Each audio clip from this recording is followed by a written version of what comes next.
आज दक्षिण मध्य मुंबईच्या वतीने आपण जवळजवळ महिनाभर झालाय आपण सगळीकडेच हळदी कुंकू आयोजित केलाय आणि अणुशक्तीनगर विधानसभा असू दे, सायन विधानसभा असू दे, वडाळा, माहीम, माटुंगा, धारावी, तर धारावीमध्ये सुद्धा खूप मोठ्या प्रमाणात झाला. पण आज घाटला गावामध्ये पहिल्यांदाच हळदी कुंकू असा पद्धतीने साजरा करण्यात आला आणि महिलांची चांगली उपस्थिती होती. घरचं काम वगैरे आवरून आपला पारंपरिक पद्धतीने हा जो सण आहे त्यांनी चांगल्या आणि सन्मानान सगळ्यांनीच छान आयोजित केला होता. आम्ही आयोजित केला होता, पण त्यांची उपस्थिती खूप महत्वाची होती आणि चांगला प्रतिसाद होता.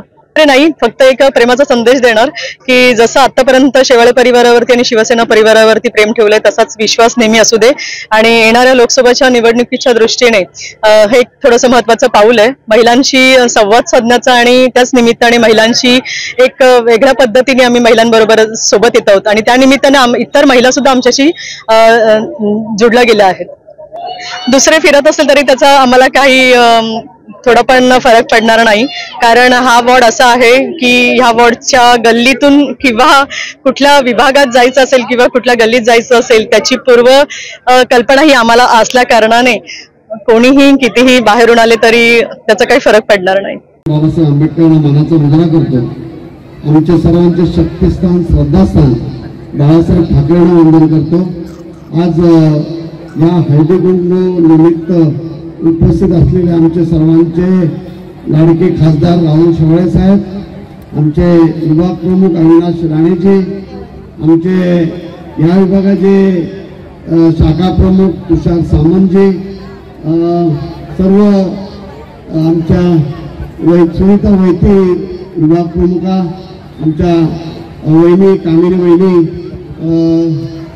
या विभागाच्या माजी नगरसेविका सौ मंगला काते आणि आता ज्या नगरसेविका आहेत त्या माझ्या सुनबाई सौ समृद्धी काते, सर्व व्यासपीठावर उपस्थित असलेले सर्व मान्यवर आणि जमलेल्या सर्व या घाटला खारदेव नगरमधील सर्व बंधू भगिनी आणि मातांनो, खरं म्हणजे हा हळदी कुंकू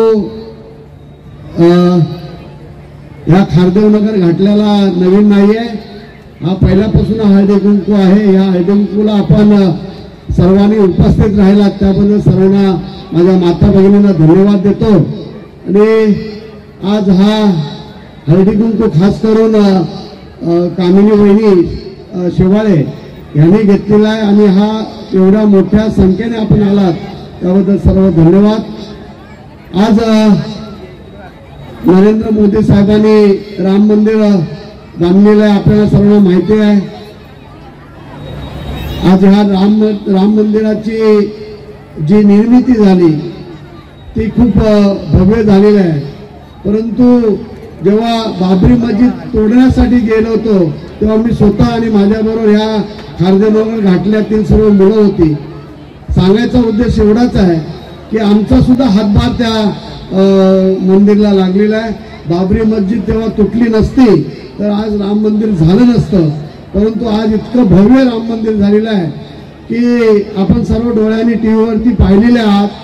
आणि आमचे खासदार त्या दिवशी मला फोन केलं होतं की आम्हालाही या खारदेवनगर घाटल्याच्या सर्व माता भगिनी बंधूंना राम मंदिर बघायला जायचंय की नाही? जायचंय का? हात वरती करा, बोला कुणा जायचं आहे. इथे गाडी. शिवसेना की तरफ से नारी शक्ति का सम्मान किया जाता है और बाला साहब ठाकरे जी ने ये हमें परंपरा दी है. उस परंपरा को आगे चलाते हुए हम हर बार हळदी कुंकू का यहाँ पे प्रोग्राम आयोजित करते हैं. उसमें हमारी यही भावना है कि नारी शक्ति का सम्मान हो और उनका जो सौभाग्य है उसका सम्मान हो, उनके परिवार का सम्मान हो.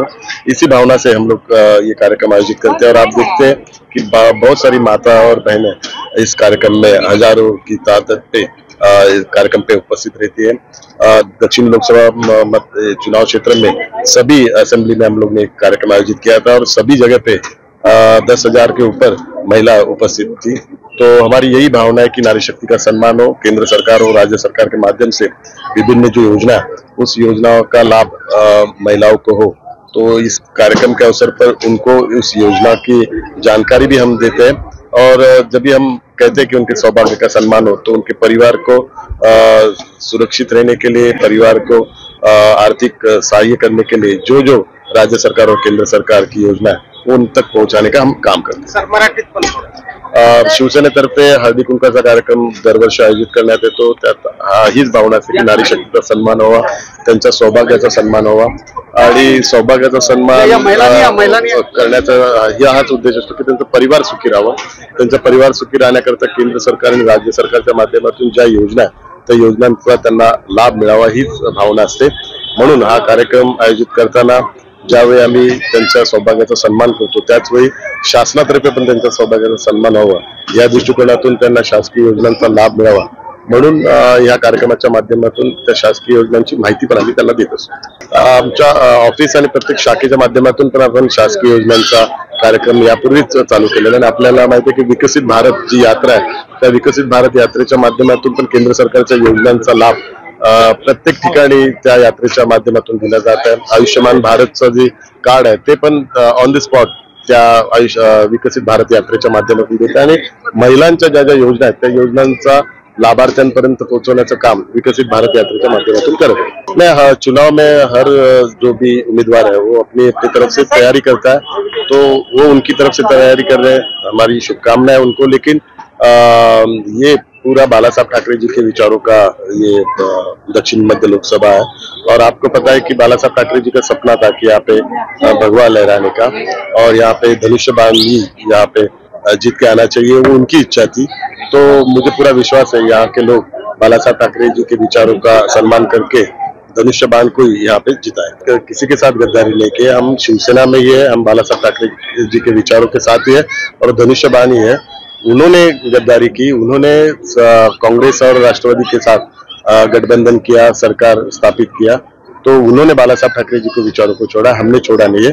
और ये सब अभी लोगों को पता है. लोगों को डेवलपमेंट चाहिए और मोदी जी के नेतृत्व में और माननीय मुख्यमंत्री शिंदे साहब के नेतृत्व में डेवलपमेंट के बहुत सारे काम हुए तो लोगों को पूरा मोदी जी के नेतृत्व पे पूरा विश्वास है और फिर एक बार देश में एनडीए की सरकार आएगी, मोदी जी प्रधानमंत्री बनेंगे और उसमें दक्षिण मध्य लोकसभा जो चुनाव क्षेत्र है वो भी एनडीए के माध्यम से हम जीतेंगे.